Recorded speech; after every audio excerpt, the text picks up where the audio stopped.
આજે સવારે એટલે કે 31 ઓક્ટોબરની સવારે અમે જિલ્લા કક્ષાના અધિકારી સાથે સાથે સાધુ સંતો, એમએલએ શ્રી સંજયભાઈ, એમપી શ્રી રાજેશભાઈ, અન્ન ક્ષેત્રના પ્રતિનિધિ એ તમામને અમે લઈ અને રૂટનું એક ઇન્સ્પેક્શન કર્યું હતું.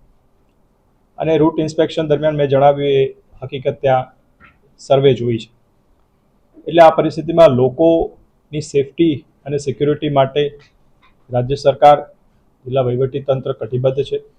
લોકોને કોઈ મુશ્કેલી ન સર્જાય એટલા માટે એક સર્વગ્રાહી અને એક મૂલ્યાંકન કરી અને આપસી સહમતિથી, તમામની સહમતિ સાથે એવો એક નિર્ણય કરવામાં આવ્યો કે આપણે જે દર વર્ષે લીલી પરિક્રમા યોજીએ છીએ એવી રીતે પરિક્રમાનું આયોજન આ વર્ષે કરી શકાશે નહીં.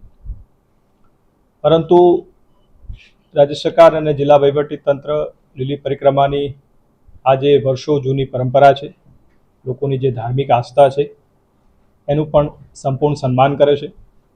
અને એ ધાર્મિક આસ્થાને ધ્યાને લઈ અને આ પરંપરા જે છે ન તૂટે એના માટે એક પ્રતીક સ્વરૂપે સાધુ સંતોના એક લિમિટેડ નંબર સાથે એમને લઈ જઈ અને આ પરંપરાને જાળવી રાખી અને પ્રતીક સ્વરૂપે એ પરિક્રમાનો જે રૂટ છે એમના દ્વારા એ પરિક્રમા કરવામાં આવશે અને પરંપરા જાળવી રાખવામાં આવશે. ત્યારે જે વાત કરી છે એ પ્રમાણે સાધુ સંતો જે છે એમને અમે જાણ કરી છે અને એમના તરફથી અમને આના માટે જરૂરી વિગત આપશે.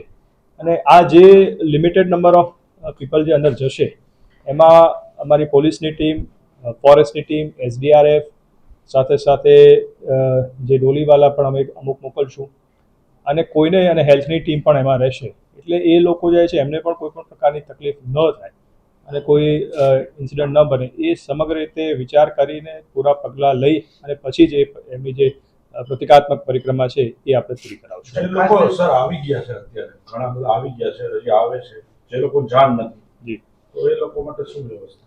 એ માટે એ છે કે પરિક્રમાનો રૂટ તો આપણે નહીં ખોલી, પરંતુ જે આવ્યા છે એ ભવનાથ વિસ્તારમાં ઉપરાંત ગિરનાર ઉપર જઈ અને દર્શન કરી શકે છે. અને તમે જાણો છો એમ પ્રકૃતિ અત્યારે 16 કળાએ ખીલી છે, તો ચોક્કસ કે આ પ્રકૃતિનો એ લોકો આવ્યા છે ચોક્કસ આનંદ માણી શકે છે. એમનું સ્વાગત છે. હવે આવતા વર્ષે. સર, આ અન્ન ક્ષેત્રો જે ભવનાથ ક્ષેત્રમાં છે એ બધા ચાલુ રહેશે? ભવનાથ ક્ષેત્રના અન્ય ક્ષેત્રો બાબતે એ લોકો નિર્ણય કરી શકે છે. બાકી અંદરના અન્ય ક્ષેત્રોમાં લગભગ 70 જેટલા અન્ય ક્ષેત્રોને મંજૂરી આપી હતી, પરંતુ હવે એમના એસોસિએશન તરફથી પણ જાહેરાત કરવામાં આવી છે કે એ લોકો પણ અંદર કોઈ અન્ય ક્ષેત્ર લગાવશે નહીં.